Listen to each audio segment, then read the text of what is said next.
Hello, everyone. It's Pinterest Pro Anna. We're a little bit early today, but I wanted to interview Julius, and he had some other things going on, so I agreed to do the interview earlier.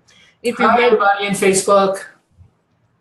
If you read the description, you saw there that we're going to answer the typical questions that a person would ask if they were if we were interviewing them. And I'm going to start that over because I just got distracted by that thing over there. Okay. What we're going to be talking about today is 3 questions that a potential client asks us whenever they're thinking about using Pinterest. And so Julius here, who is my sales rep, my lead generator, I guess you would say, agreed to do the question and answer kind of sequence with me. Julius, introduce yourself. Hi, everybody in Facebook land. Good afternoon. I apologize for having to schedule this a little bit early. We've got a few other tasks that we have to address later on in the afternoon. So this was the only time that I could kind of break away from those tasks. I think really what Anna wanted to discuss, I think the scope of what we're trying to bring about here is what are the most pressing questions that most companies have based on my experience when they speak with us about our services. And I can tell you right now, the number one, without a doubt, the number one, that was an easy. Getting number one was the easiest. Number one, number two, number three were a little bit trickier because there was a close tie between second and third. But without a doubt, number one, I would have to say is, are you eliminating my job? I get that a lot, especially from the marketing group that's typically working for the potential client. And I mean, Anna, how would you answer that, that number one question right there? Well, let me do a screen share here, and because I did a little bit of a PowerPoint, and that way that kind of helps people visualize what I'm saying here. Oh, okay. And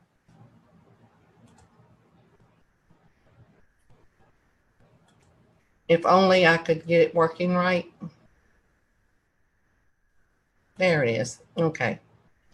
And like I say, I prepared this, and I always answer that question because, and what I've learned to do is to address the situation up front, because I want business owners and I want marketing people to understand that we simply want to enhance the excellent job that you're already doing.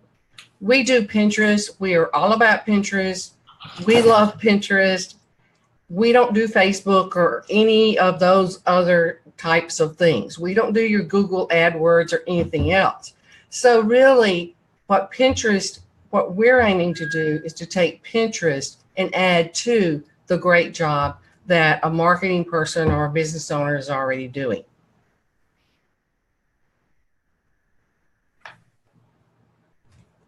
Do you have another question, Julius? No, I do. I'm sorry. I think Julius went to sleep on us. No, I'm letting you speak. I'm sorry. No, okay. So yeah, that was our number one question without a doubt. Looking at my notes here, I would say number 2, what is the ROI? What is my return on my investment? If I agree to use your services, what type of results am I going to get? And, that without a doubt is, I would say, number 2, a close number 2. Yes, we do hear that one a lot because of course, a smart business person is going to want to know what their ROI is. And what I always do is I show them some statistics from one of my clients. So for example, here, this shows the number of times that a pin from the Pinterest account that we created has been saved and the clicks. And this, what I did was I compared it over 1 year. And with the average daily saves, originally they were only having 33 of their pins saved on the average.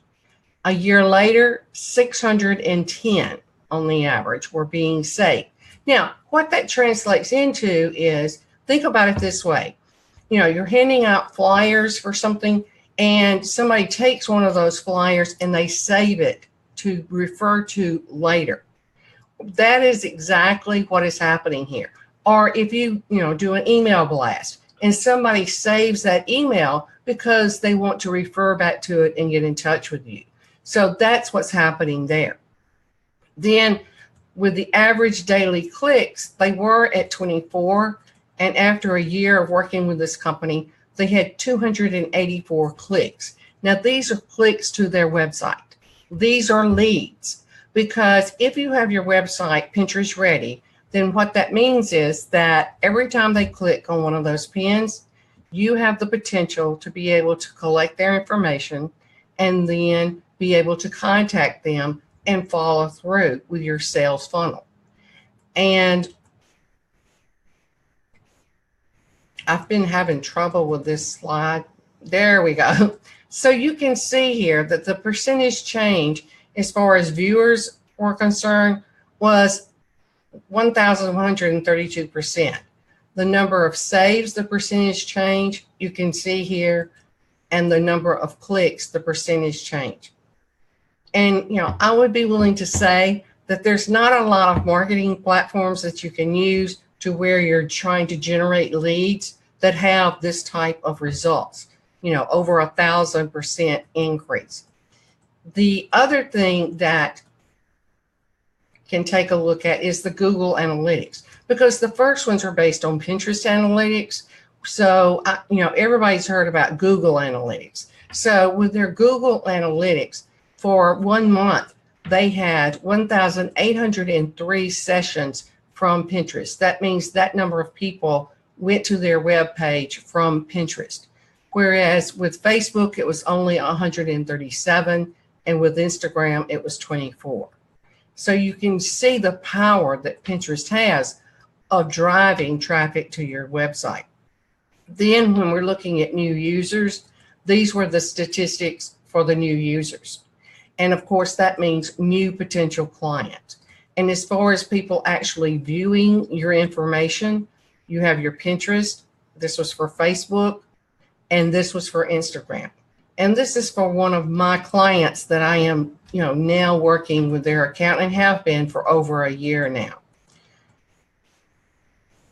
The jewelry company, right? Right. Oh, okay. And that's just to show you, I didn't make this up, that this was their Google Analytics. Now,